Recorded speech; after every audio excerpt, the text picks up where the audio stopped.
오늘 에베소서 5장 26절로 27절 말씀을 통하여 교회라고 하는 제목으로 하나님 말씀 증거하겠습니다. 오늘은 우리 교회 창립 24주년 기념 감사 주일로 하나님께 예배를 드립니다. 우리 교회는 2000년 4월 마지막 주에 서울 도봉구에 있는 도봉산 제1기도원, 아마 크기는 우리 이 강대산보다 조금 작은 크기일 것 같은데 그 쓰지 않는 그 기도원을 빌려서 우리 교회 개척 예배를 드리고 시작을 했습니다. 그리고 한 달 후에 미아동에 있는 강북구 미아동에 있는 진영 빌딩 4, 5층을 우리가 임대를 해서 그렇게 성전을 이전해서 예배를 드렸고, 그 후에 1년 있다가 2001년도 가을쯤에 그 수유동에 있는 강북 수유동에 있는 장미원 시장 그 옆에 있는 수유제일교회, 이미 그 교회는 신일 고등학교 옆에 있는 강북 제일교회로 성전을 지어서 이전했고, 아직 남아 있는 그 성전을 우리가 구입을 해서 리모델링을 해서 그렇게 성전 이전을 했습니다.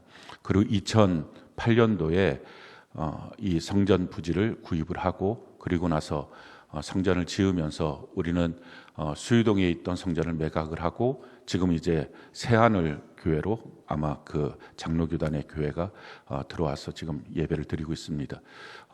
여기 아이리스 빌딩을 우리가 3층을 임대를 해서 거기서 임시 성전으로 삼아서 예배를 드리다가 2009년 2월에 지금 이 성전에 입당을 해서 우리가 지금에 이르고 있습니다. 우리 교회는 처음부터 성경적 교회를 세우겠다는 유일한 비전을 갖고 세워졌습니다. 처음에 성전을 짓는 또 개척을 하는 이 모든 일들 앞에 저는 좀 그 부분이 회의적인 마음이 들었습니다. 수많은 교회가 있는데 지금 약 7만 교회라고 하기도 하고 또 5만 교회라고 하기도 하는데, 그 많은 교회들이 있는데 거기서 교회 하나를 더 세운다는 것이 무슨 의미가 있고 가치가 있을까 하는 생각이 들어서 교회 개척에 대해서 마음을 두지 않고 있었는데, 그때 기도 중에 하나님이 주셨던 마음은 이렇게 분명한 음성을 주셨습니다. 나는 성경 속에서 있는 그 교회, 내가 그거를 보기를 원해. 성경 속에 살아있는 그 교회, 내가 그 교회를 보기를 원해 하는 주님의 음성이었습니다. 그 말씀을 듣고 바로 그 한밤중에 일어나서 지금 우리가 조금 전에 같이 재창을 했던 창립선언문 그걸 5분 만에 쓰고, 그리고 교회 창립을 선포하고 2000년 4월 마지막 주 주일날에 교회를 세우게 된 것입니다. 그 이후로 10년 동안 끊임없이 성경적 교회가 뭐냐, 성경이 말하고 있는 바로 그 교회가 무엇이냐, 이거를 좀 더 구체화하는 작업들을 했습니다. 그리고 2010년 파주로 와서 6가지 같이 4가지 비전, 그것을 확립하게 되었습니다. 기도하면서 또 성경을 연구하면서 또 우리를 인도하신 하나님의 손길을 살펴보면서 어떻게 하나님이 고비고비마다 인도하셨는지를 따져보면서, 그래서 6가지 같이 4가지 비전을 세우게 된 것입니다. 첫 번째 가치, 그것은 세상을 이기는 교회입니다. 세상 속에 세상 풍조를 따라서, 세상 상식을 따라서 그렇게 그 세상 앞에 흔들리는 교회가 아니라 세상이 뭐라고 하든 상관없이 하나님의 말씀이 우리에게 가르쳐준 그대로 세상 앞에 담대히 서서 세상을 이기는 교회로 서 있는 것, 그것이 바로 하나님이 원하시는 성경 그대로의 교회고 처음 세워졌던 초대교회의 모습이다 하는 것을 발견하고 세상을 이기는 교회, 이것이 첫 번째 가치가 되었습니다. 성경은 우리에게 이와 같이 말씀을 합니다. 요한일서 5장 4절 같이 한번 목소리 한번 읽어볼까요? 시작. 무릇 하나님께로부터 난 자마다 세상을 이기느니라. 세상을 이기는 승리는 이것이니 우리의 믿음이니라. 예수 그리스도를 믿는 사람이라면 누구든지 세상을 이긴다라는 것입니다. 세상의 풍조, 또 세상 상식들, 세상에서 말하고 있는 여러 가지 일들 앞에 지는 자가 아니라 세상을 이긴다. 세상을 이기는 이김은 바로 우리의 믿음이 세상을 이기게 된다. 그 믿음으로 풍성한, 믿음으로 강성한 그 교회를 세우는 것, 이것이 바로 성경적 교회의 첫 번째 가치가 되는 세상을 이기는 교회입니다. 두 번째 가치는 영광스러운 교회입니다. 오늘 읽었던 본문 말씀처럼 자기 앞에 영광스러운 교회로 세우사 주름 잡힌 것, 티, 흠 하나도 없는 그런 교회를 세우는 것, 이것이 바로 성경적 교회인 것을 우리가 또한 발견하고 두 번째 가치로 영광스러운 교회를 두었습니다. 이 영광스러운 교회라고 하는 것은 빛나는 교회라는 것입니다. 예수님이 교회를 자기의 신부로 삼으시는데, 그래서 사람들 앞에서, 세상 앞에서 내 신부야, 내 아내야 라고 자랑할 수 있는 그런 교회입니다. 교회가 다 똑같은 교회가 아닙니다. 요한계시록에 보면 7개의 교회가 대표적으로 나오는데, 그 7개 교회 중에서 6개의 교회가 책망을 받습니다. 심지어 예수 없는 교회도 있고 죽은 교회라고 칭호를 받았던 교회도 있습니다. 그런데 유일하게 한 교회, 빌라델피아 교회, 이 교회만 칭찬을 받습니다. 지금도 아마 비율적으로 비슷할 것입니다. 7개 교회가 있다면 6개 교회는 주님 마음에 차지 않는, 주님 마음에 전혀 들지 않는 교회일 수 있습니다. 그래서 교회는 똑같이 십자가를 걸었다고 해서 교회가 아니라 주님 앞에 칭찬받는 교회, 그것이 바로 주님이 자랑할 수 있는 내 신부야, 빛나는 주님의 교회, 영광스러운 교회, 그것이 되는 것입니다. 그 교회의 특징을, 빌라델피아 교회의 특징을 성경은 이와 같이 말합니다. 요한계시록 3장 8절 같이 한번 목소리 한번 읽어볼까요? 시작. 볼지어다 내가 내 앞에 열린 문을 두었으되 능히 닫을 사람이 없으리라. 내가 내 행위를 아노니 내가 작은 능력을 가지고도 내 말을 지키며 내 이름을 배반하지 아니하였도다. 능력이 얼마나 크냐, 규모가 얼마나 크냐가 중요한 게 아니라 정말 그 작은 능력을 갖고서도 주님의 말씀을 배반하지 않는 것, 주님의 말씀을 지키는 것, 이것이 바로 주님이 기뻐하시는 빛나는 교회, 영광스러운 교회입니다. 그러기에 교회라고 하면 하나님의 말씀을 제대로 알아야 됩니다. 그리고 그 말씀 앞에 자기의 생명을 걸어야 됩니다. 우리 믿음의 선진들, 우상 숭배하지 말라, 그 말씀 하나 지키려고 신사참배하지 않고 수많은 사람들이 순교한 것입니다. 주의를 지켜라, 안식일을 지켜라, 이 말씀 하나 지키려고 러시아에는 수많은 그리스도인들이 순교를 했습니다. 공산당이 처음 들어오자마자 매주 있는 주일이 아니라 그걸 다 폐지해버리고 3주마다 주일을 만들고 공휴일을 만들어 놓은 것이죠. 그것을 지키지 않는 그 일들 때문에 수많은 사람들이 순교한 것입니다. 말씀 한마디 지키려고 그렇게 살아왔던 신앙의 여정들, 이것이 바로 기독교입니다. 교회는 이처럼 적은 능력이 있지만 하나님의 말씀을 지키고 그 인내의 말씀을 견고히 지키는 것으로 빛나는 것입니다. 특별히 시대해 주시는 그 말씀, 그걸 지키는 것입니다. 우리가 얼마 전에 코로나 시대를 지나왔습니다. 코로나 시대 정부에서 예배드리지 말라, 흩어져라, 모이면 안 된다, 얼마나 광분하는 시대였습니까? 근데 지금 우리가 와서 돌이켜보면 꼭 그렇게 정책을 했어야 됐을까? 그게 뭐 그렇게 대단한 국민의 건강을 지키는 것이었을까? 지금 와서 보니까 다 뒤집어지는 그 진실들을 우리가 보게 됩니다. 근데 그 시대에 하나님이 우리에게 주셨던 말씀이 무엇입니까? 성경이 이렇게 말하죠. 히브리서 10장 25절 같이 한번 한 목소리 한번 읽어볼까요? 시작. 모이기를 패하는 어떤 사람들의 습관과 같이 하지 말고 오직 권하여 그날이 가까움을 볼수록 더욱 그리하라. 마지막 날이 다가오면 다가올수록 모이기를 패하는 사람들의 습관을 따르지 말고 오직 권하여 서로 더 주님 앞에 모이는 교회를 세워야 된다. 그 말씀을 지키는 것, 이것이 바로 그 시대에 주시는 말씀을 지키는 것입니다. 그래서 우리 교회 코로나 시대에 단 한 번도 예배를 패하지 않고 셀로 모이고 교회로 모여서 하나님 앞에 우리가 예배를 드렸습니다. 지금 이 시대에 주시는 하나님의 시대의 말씀 무엇입니까?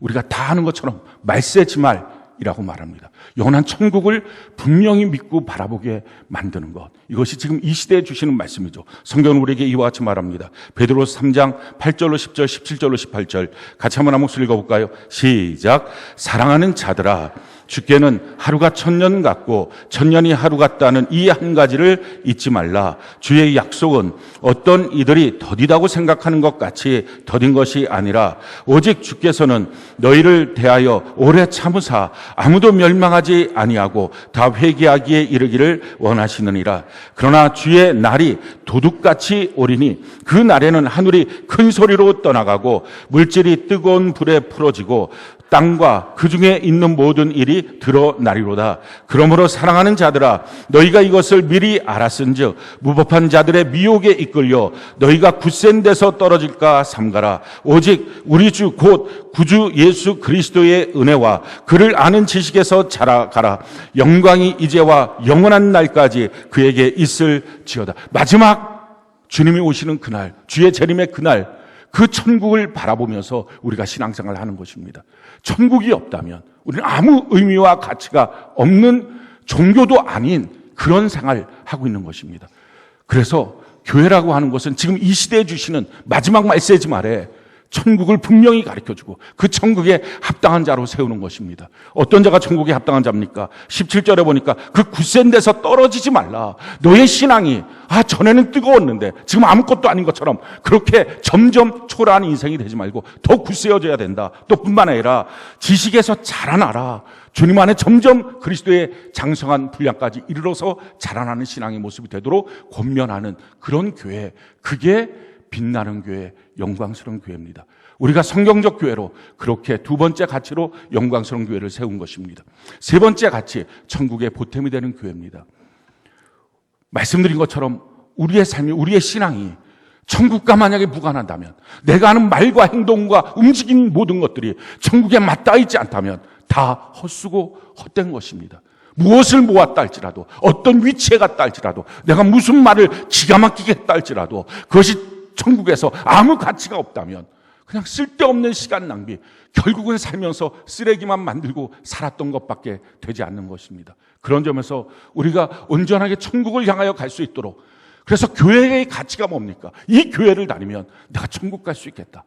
이 교회에서 하라고 하는 대로 내가 진심으로 하게 되면 나 천국 갈 수 있겠다. 그런 교회, 이 교회가 주님이 기뻐하시는 그런 교회입니다.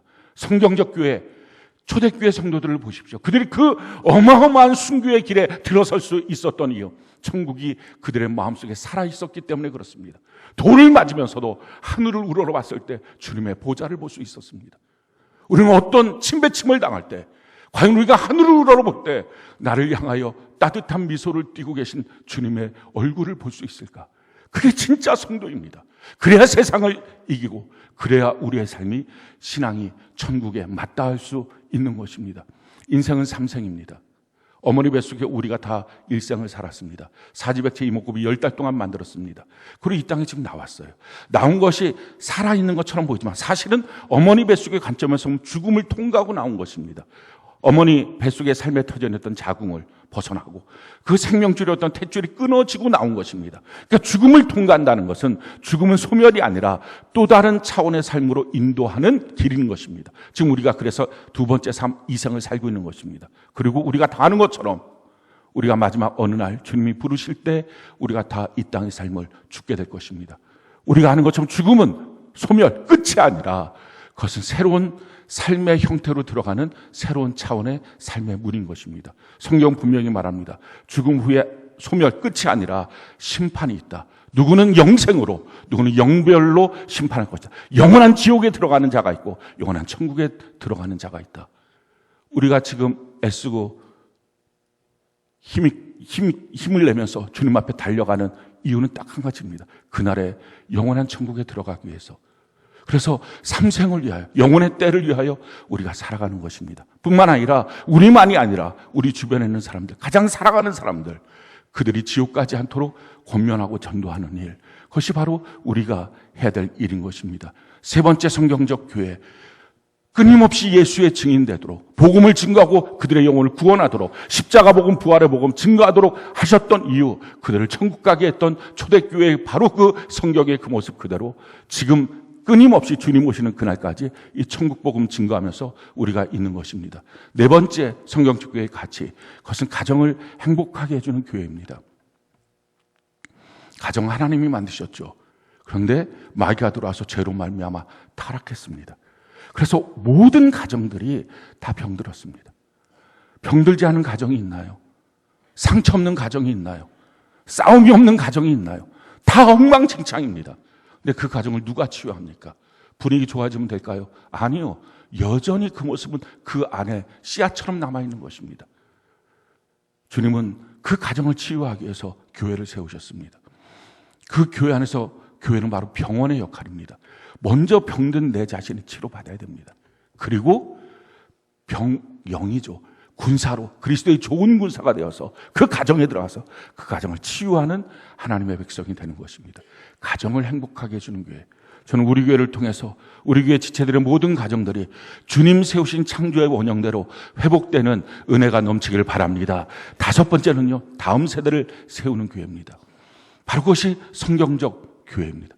성경에서는 끊임없이 다음 세대를 제대로 세우라고 말합니다. 그럼에도 불구하고 성경 안에서 가장 암흑시대, 어두웠던 시대가 있습니다. 영적으로 어두웠던 시대. 그것이 바로 200년 동안, 세월 동안의 사사시대입니다.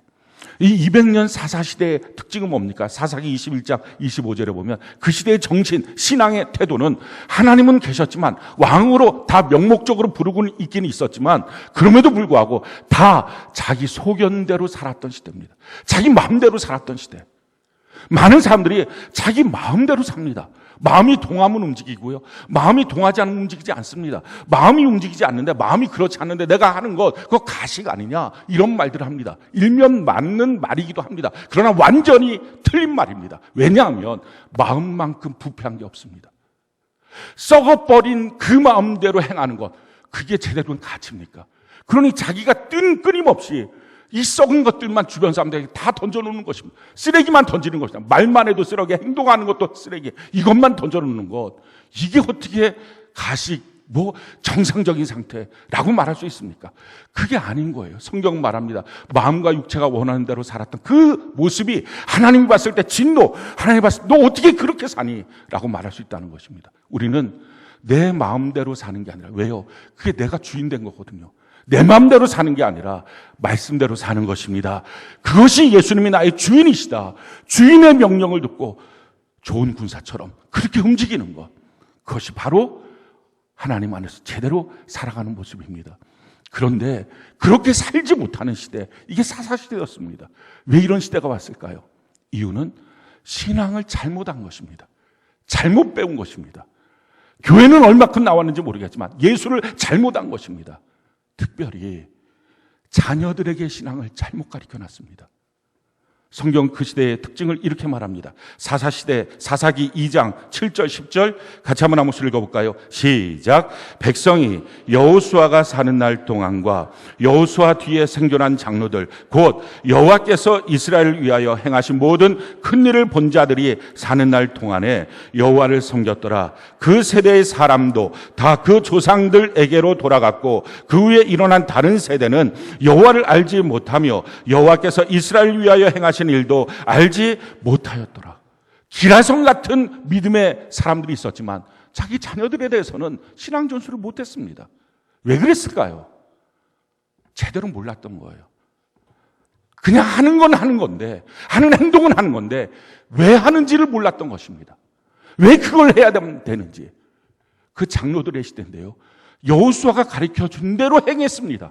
근데 문제는 자기들은 그대로 행했지만 이걸 도대체 왜 해야 되는지 정확한 이유를 모르고서 그 일을 실행하니까 자기 자녀한테 양육할 때는 할 말이 없는 것입니다. 하라면 해. 무조건 해. 그런데 그 자녀 세대가 그걸 받아들입니까? 안 받아들이는 겁니다. 그러니 신앙이 자녀에게 전달이 안 되고 여호와를 모르는 자들의 시대가 된 것입니다. 최소한 우리 자녀들에게만큼은 바른 신앙의 전수를 하는 것, 그래서 그 신앙이 유지되어서 주님 오시는 그날까지 우리가 온전하게 세워진 것, 신앙의 명문감은 축복의 명문감으로 세워지는 것, 이것이 마땅히 우리가 해야 될 일이요 성경적 교회의 가치입니다. 마지막 여섯 번째 성경적 교회의 가치, 그것은 다윗의 장막을 회복하는 교회입니다. 성경은 우리에게 이렇게 말합니다. 아모스 9장 11절 같이 한번 아모스를 읽어볼까요? 시작. 그날에 내가 다윗의 무너진 장막을 일으키고 그것들의 틈을 막으며 그 허물어진 것을 일으켜서 옛적과 같이 세우고. 하나님께서 말씀하신 건 이것입니다. 기억하는 성전. 그건 솔로몬 성전이 아니었어요. 굉장히 화려하게 지었던 솔로몬 성전이 아니라 다윗의 허름한 천막이었습니다. 하나님, 그 다윗의 장막을 내가 다시 일으키기 원한다. 내가 거기서 너희들과 만나고 너희들의 예배를 거기서 받고 싶다. 하나님의, 이것이 아모스 선지자를 통해서 주셨던 하나님의 말씀입니다. 왜 그럴까요? 왜 그렇게 휘황찬란한 기가 막힌 솔로몬 성전, 600조 원의 돈을 들여서 지었던, 황금으로 지었던 황금 성전이 아니라 왜 허름한 다윗의 장막을 주님은 기뻐하셨을까요? 다른 모든 성막 중에 유일한 특징, 다윗의 장막에만 없었던 것, 다른 성전에 다 있었는데 없었던 것, 그것이 바로 휘장입니다. 지성소로 나아가는데 막고 있는 휘장이 없었습니다. 하나님은 원래 하나님의 백성들이 제대로 양육되지 못하고 하나님 앞에서 제대로 서 있지 못할까 봐 휘장을 쳤습니다. 그러나 예수님이 십자가에 죽으시면서 그 휘장을 찢었습니다. 하나님의 속뜻이 아니었습니다. 하나님 휘장 없이 누구든지 친밀함으로 하나님께 나오기를 원했습니다. 다윗의 장막을 회복하는 교회, 그건 친밀한 예배자입니다.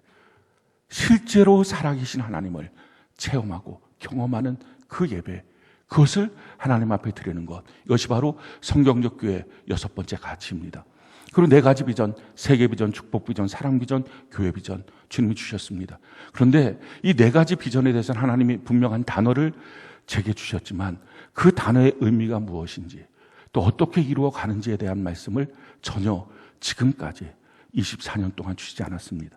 아마도 제 마음속에는 그것은 우리 다음 세대에, 또 제 후임 목회자에게 하나님이 그 말씀을 주셔서 성경적 가치를 이룬 성경적 교회를 갖고 세계 전체의 교회들에게 선도하는, 또 그들의 방향을 정하는, 향도하는 교회로 하나님이 세워 나가시게 될 줄로 믿습니다.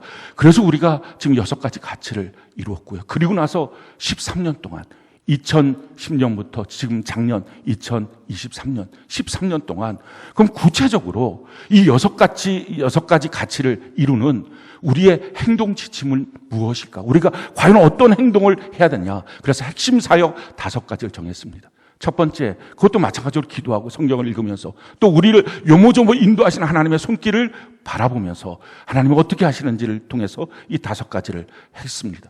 이 아마 5가지 여러분들의 행동, 이 강령, 핵심 사역은 이미 다 하고 있는 것들일 것입니다. 첫 번째, 매일 성경 통독 큐티입니다. 믿음으로 세상을 이깁니다. 믿음이 무엇입니까? 하나님의 말씀에 대한 믿음입니다.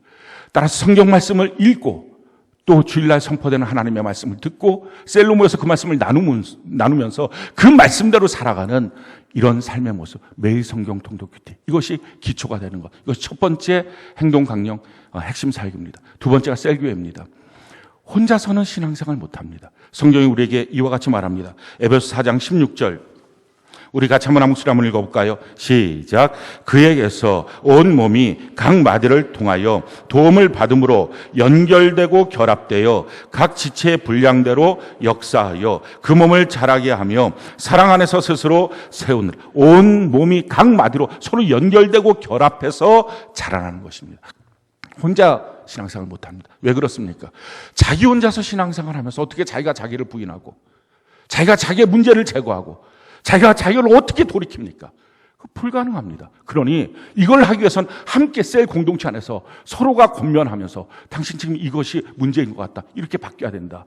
그 말을 듣고 그 말을 고지 듣고, 맞아요, 제가 그 마음속에 있는 이 강팍함을 제거하고 그 말씀을 듣습니다. 영적 리더의 자기 눈에는 보이지 않아도 영적 리더는 보이니까 그 보이는 것으로 권면하면 그 깨닫고 돌이키고 회개하고 주의 말씀 앞에 더 순종하고 달려가는 함께하는 셀을 통해서만 신앙이 성장합니다. 특별히 지금 우리 교회는 주일에 나누는 말씀을 나누는 셀 예배, 그리고 주중에 또 이렇게 사랑을 나누는 셀 교제로 지금 더 두 날개로 날아오르는 셀을 이루고 있습니다. 그렇게 하나님이 우리를 세워 가십니다. 그 일을 통해서 우리 한 사람 한 사람 신앙이 점점 더 좋아지는 것입니다. 여러분들이 대부분 경험하고 고백할 것입니다. 셀이 없었다면, 교회가 없었다면 나 신앙생활 제대로 못했을 것 같다, 형편없을 것 같다, 그 말들을 아마도 다 할 것입니다. 실질로 셀 안에서 신앙은 성장하고 자라납니다. 세 번째, 천국의 보탬이 되는 교회입니다. 성경은 우리에게 이와 같이 말합니다. 고린도전서 1장 21절 같이 한번 한 목소리 한번 읽어볼까요? 시작.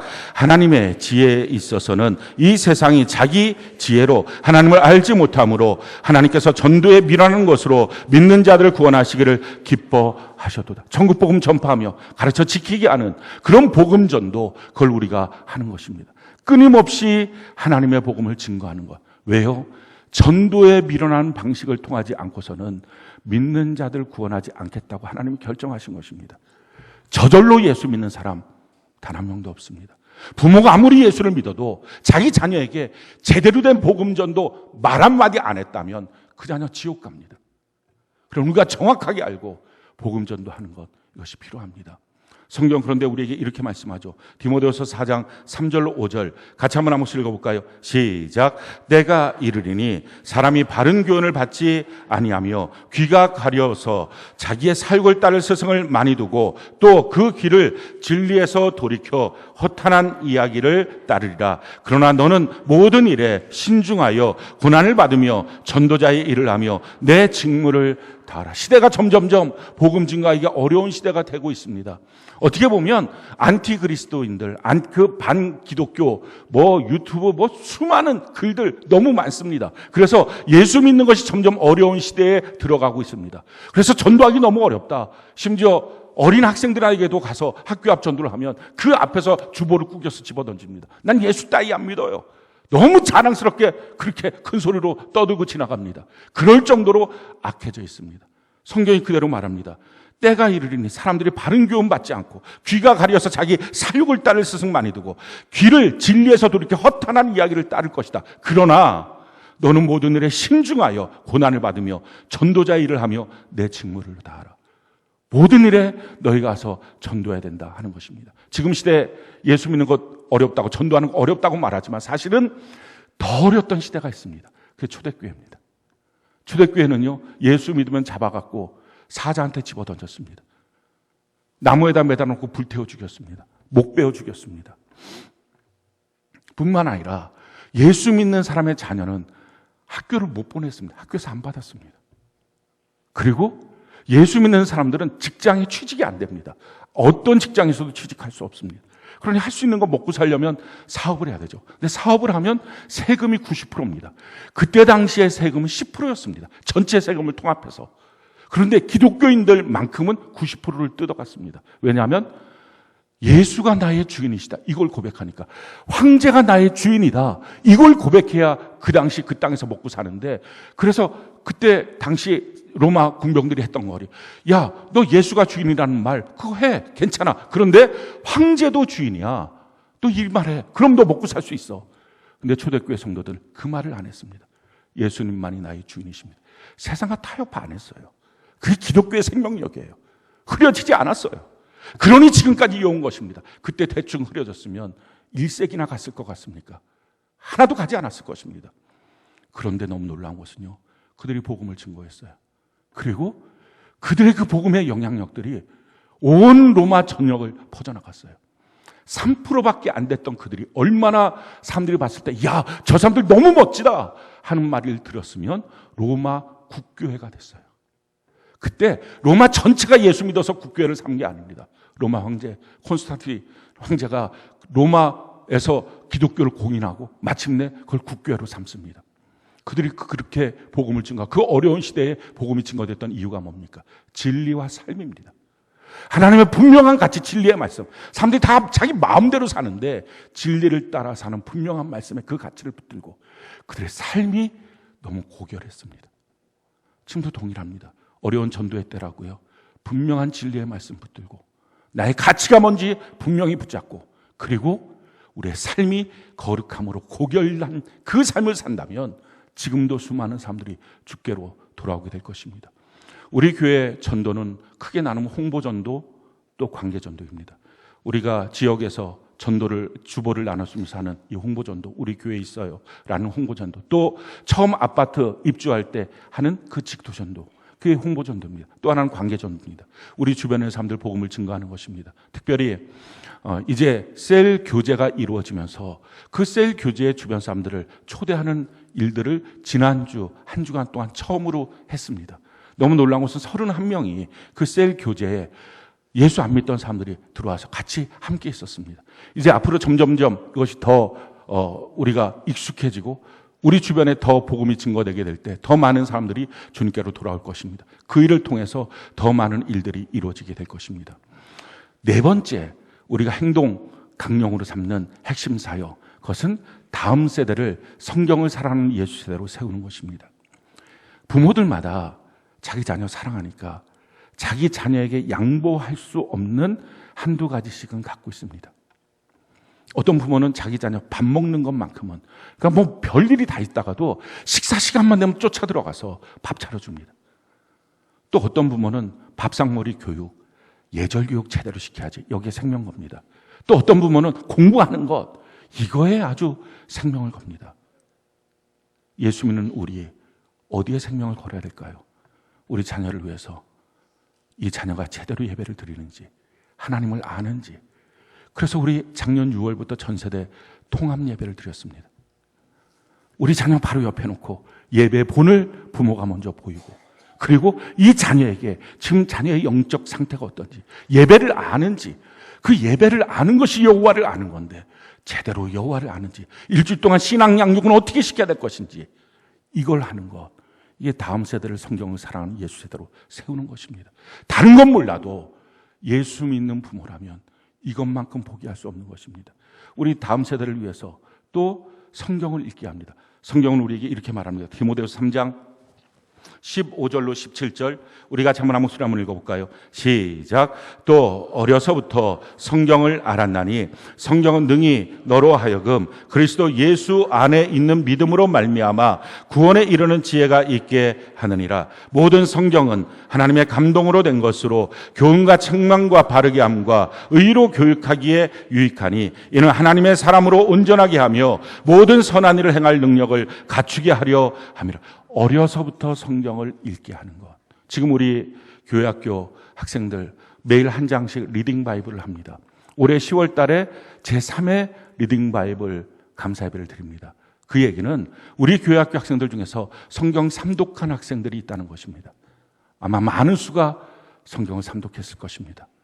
그렇게 어렸을 때부터 성경을 알게 하고, 성경을 알아야 하나님의 뜻대로 예수를 믿는 자로 살 수 있는 것입니다. 그리고 교사 목양, 또 어린아이들도 셀을 통해서 그 셀장들이 그 학생들을 양육하는 일들을 합니다. 또 꿈쟁이 요셉 학교를 통해서 학업에도 도움이 될 수 있도록 그렇게 하고 있습니다. 날마다 하는 유치원 초등학교 학생들을 위한 그 꿈쟁이 요셉 학교 돌봄 학교를 통해서 공동체 훈련을 시키고, 요즘엔 혼자 있는 아이들이 많으니까 공동체 훈련도 시키고, 또 학업에 필요한 공부도 가르쳐주고, 날마다 매일 성경을 가르쳐주고 있습니다. 그 일들을 통해서 우리 다음 세대들이 세워지는 것입니다. 단 하나도 저절로 느닷없이 이루어지는 것 하나도 없습니다. 마지막 5번째, 그것은 자기를 부인하고 자기 십자가를 지고 주님을 따르는, 마음이 다른 진짜 그리스도인이 되는 개인 형성. 이것이 5번째 우리가 하고 있는 핵심적인 사역입니다. 첫 번째, 매일 성경 통독 큐티가 세상을 이기는 교회를 구체적으로 이루는 것이고, 셀이 영광스러운 교회를 이루는 것이고, 복음 전도가 천국의 보탬이 되는 교회를 이루는 것이고, 또 우리 다음 세대를 세우는 가정 목회가 우리 가정을 행복하게 하고 다음 세대를 세우는 일을 이루는, 그 가치를 이루는 교회, 그 가치를 이루는 핵심 사역이라면, 마지막으로 하나님 앞에 진실되게 나가는 것, 우리의 진심이 하나님을 향하여 나가는 것, 휘장 없이 하나님과 친밀한 교제를 하는 예배자, 그것은 자기를 부인해야 됩니다. 내가 살아있으면 예수 죽입니다. 내가 살아있으면 영적 리더 죽입니다. 내가 살아있으면 교회를 죽입니다. 내가 살려고 하니까요. 근데 내가 부인되고 내가 죽어야 주님이 삽니다. 내가 죽는 게 뭡니까? 그게 회개입니다. 회개하는 자가 겸손한 자입니다. 회개 없는 자가 교만한 자입니다.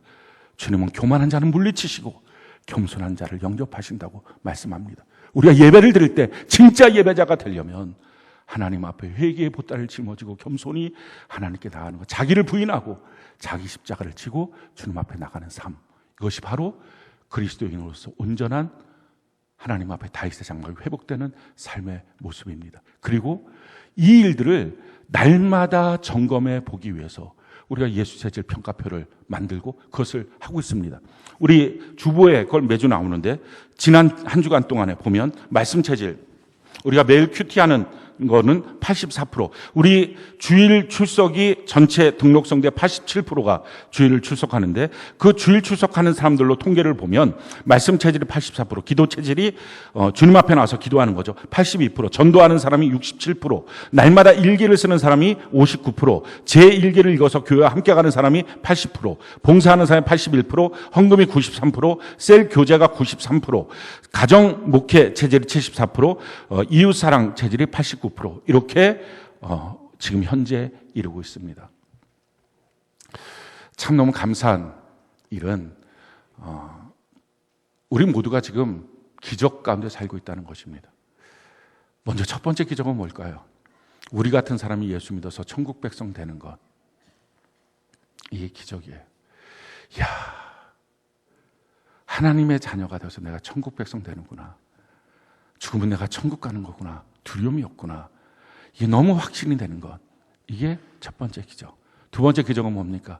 우리같이 악한 사람이 예수님을 점점 닮아가고 있다는 것. 이것이 두 번째 놀라운 기적이에요. 세 번째 기적은 개척한 목회자가 개척해서 교회가 완성되는 가운데 상가나 뭐 이런 데서 임대해서 개척을 하는데 큰 성전을, 대형 성전을 지어서 그렇게 입당하고 예배를 드리는 것. 100명 중에 3명 정도가 그렇다고 통계에 나옵니다. 그러니까 지금 여러분들은 3% 안에 일단은 들어있어요. 이거 뭘 자랑할 것도 아니지만 아무튼 3% 안에. 게다가 그런 교회가 지금 날마다 성경을 읽는 사람들이 84%, 일기 쓰는 사람들 60%, 그리고 셀 교제 93%, 뿐만 아니라 셀 예배 드리는 사람 88%. 이런 교회 없습니다. 최소한 뭐 전체를 제가 다 조사하진 않았어도 우리 침례교단이 성경을 강조하는 교단이긴 합니다. 3,000개 교회가 있는데 3,000개 교회 중에서 우리 교회가 유일합니다. 우리 교회 하나예요. 그러면 다른데 뭐 장로교, 감리교 뭐 거기는 더 있을까요? 아무리 뭐 기가 막힌 교회가 있다고 해도 아마 지금 현재 5만 교회라 하니까 5만 교회 중에 한 5개 교회, 많이 잡으면 10개 교회 안에 지금 여러분들이 있습니다. 여러분들이 스스로 우리 교회 안에서는 내가 참 찌질한 인간인가 보다 하는 마음이 들지 모르겠지만 전체 한국 교회를 보면 굉장히 높은 수준의 성도들이다 이렇게 말할 수 있습니다. 근데 뭐 그런 말을 한다는 것이 뭐가 중요하겠어요? 정말 우리의 삶이 천국에 맞닿아 있고 천국에 들어갈 수 있는 사람으로 날마다 변화되는 것, 이것이 중요합니다. 오늘 우리가 교회 창립 주일날 던져야 될 질문이 이것입니다. 교회가 뭐냐 하는 거예요. 여러분들이 지금 교회를 다 나와 있지만 교회가 뭐냐? 왜 예수님은 교회를 세우셨느냐 하는 것. 최소한 이건 알고 우리가 교회를 와야 되잖아요. 성경이 우리에게 이렇게 말합니다. 마태복음 16장 18절로 19절. 우리 같이 한 목소리 한번 읽어볼까요? 시작. 또 내가 내게 이르노니 너는 베드로라. 내가 이 반석 위에 내 교회를 세우리니 음부의 권세가 이기지 못하리라. 내가 천국 열쇠를 내게 주리니 내가 땅에서 무엇이든지 매면 하늘에서도 매일 것이요 내가 땅에서 무엇이든지 풀면 하늘에서도 풀리리라 하시고 주님 말씀하십니다. 내 교회를 세우겠다. 교회는 주님의 교회예요. 어느 누구의 교회도 아니고 담임 목사의 교회도 아니고 성도들 다 합쳤다고 그들의 교회도 아니고 어느 누구의 교회도 될 수 없습니다. 오직 교회는 예수님의 교회입니다. 그래서 교회를 향하여 뭐라고 하는 것은 결국 주님을 향하여 뭐라고 하는 것입니다. 교회를 향한 나의 태도와 마음과 자세가 예수님을 향한 태도와 마음과 자세입니다. 그렇다면 왜 예수님은 교회를 세웠을까요? 내 교회를 세우리니 음부의 권세가 이기지 못하는, 사망 권세가 이기지 못하고 천국 열쇠를 줘서 천국 가게 하는, 죽음 앞에 무너지는 추풍 낙엽처럼 떨어지는 인생이 아니라 천국 가는 사람들을 세우기 위해서, 또 천국 열쇠를 갖고 있어서 주변에 수많은 사람들 다시 천국으로 인도하는 일을 하도록 하시기 위해서 교회를 세운 것입니다. 그러면 천국 어떻게 들어갈까요? 성경은 우리에게 이렇게 말합니다. 요한복음 12장 48절 우리 같이 한번 한 목소리 한번 읽어볼까요? 시작. 나를 저버리고 내 말을 받지 아니하는 자를 심판할 이가 있으니 곧 내가 한 그 말이 마지막 날에 그를 심판하리라. 왜 우리가 말씀을 강조합니까? 왜 성경을 강조하고 성경적 교회를 세운 것을 강조합니까? 이유는 성경대로 믿고 성경대로 살아야 천국 가기 때문에 그렇습니다. 주님이 세운 교회를 세운 목적이 천국인데 천국에 들어가도록 하기 위해서 또 주변에 있는 수많은 사람들을 천국으로 인도하기 위해서 교회를 세웠는데 그 천국에 들어가는 것 성경 그대로 믿고 성경 그대로 사는 것입니다. 사랑하는 성도 여러분, 우리가 정말 예수 믿는 거 다른 거 없어요. 성경 그대로 믿고 성경 그대로 사는 삶, 아주 이것은 마음속에 확 각인하고 그렇게 신앙생활을 하는 것입니다. 그리고 또 하나 천국 가는 조건이 있어요. 성경 것을 우리에게 이렇게 말씀합니다. 에베소 3장 6절 같이 한번 목소리 읽어볼까요? 시작. 이는 이방인들이 복음으로 말미암아 그리스도 예수 안에서 함께 상속자가 되고 함께 지체가 되고 함께 약속에 참여한 자가 됩니다. 함께 하나님의 나라를 받는 상속자가 된다. 함께 천국 들어간다. 함께 약속에 참여한다. 조건이 뭐예요? 함께해요. 천국 어느 누구도 혼자서는 못 갑니다. 붙잡아주고 끌어주고 밀어주고 그래서 함께 가는 거예요. 신앙생활 할 때 다들 엘리트처럼 달려간 것 그럼 너무 좋죠. 근데 꼭 그렇지 못한 사람들도 있겠죠. 뒤로 처지는 사람도 있을 것입니다. 그럼 어떻게 해야 됩니까? 빨리 가자고 재촉도 하고 기다려주기도 하고 손잡아주고 또 뒤에서 밀어주고 그렇게 해서 함께 우리가 천국에 가는 것입니다. 사랑하는 성도 여러분, 우리 신앙생활 교회로 모여서 지금 하고 있습니다. 24년 동안 오늘 교회 창립 기념주일을 맞이하면서 하나님은 어떻게 우리를 인도해 주셨는지 우리가 고백하고 있습니다. 성경적 교회를 이렇게 이루시고 그 일을 이루는 일에 교회 온 교회가 합심을 해서 가치를 찾고 또 핵심 사역으로 우리가 구체적으로 날마다 할 수 있는 그 일들을 진행하고 예수제일 평가표로 우리 자신을 점검해 보고 있습니다. 그런 점에서 저는 우리 교회 장로님들 너무 자랑스럽습니다. 평생에 교회 앞에 사랑하고 충성하는 그 모습 너무 고맙습니다. 우리 교회 권사님들, 우리 교회 집사님들 너무 그 직분자들 감사하고 오늘 또 17분이 새로운 집사님들이 되시는데 또 기대하고 감사합니다. 뿐만 아니라 우리 교회 셀장님들, 부목사님들, 담임 목사로서 너무 감사하고 또 자랑스럽습니다. 우리 교회에 있는 모든 지체들 자랑스럽습니다. 한두 명의 노력으로 이루어지지 않은 것이고요. 또 앞으로도 한두 명의 노력으로 이루어지지 않습니다. 우리가 이루어야 될 것, 유일한 가치, 우리가 천국 가지 못하면 무슨 소용이 있습니까? 저는 담임 목사로서 이와 같은 꿈을 꿉니다. 우리 교회 지체들 단 한 명도 빠짐없이 다 천국 가도록 해야 되겠다. 그런 점에서 밀어주고 끌어주고 붙잡아주고 함께하고 또 어느 때는 책망하고 또 어느 때는 용납하고 그리고 이것이 다 사랑인 것을 아는 성숙된 성도들, 미성숙한 상태에 있는 게 아니라 성숙한 사람, 그렇게 우리 교회 모든 지체들이 주님 앞에 다 세워지는 그 은혜가 있기를 바랍니다. 교회를 통해서 우리를 변화시키고 예수를 닮게 하고 천국에 가게 하는 우리 주님 앞에 감사합니다. 우리 하나님께 영광의 박수 올려드리겠습니다.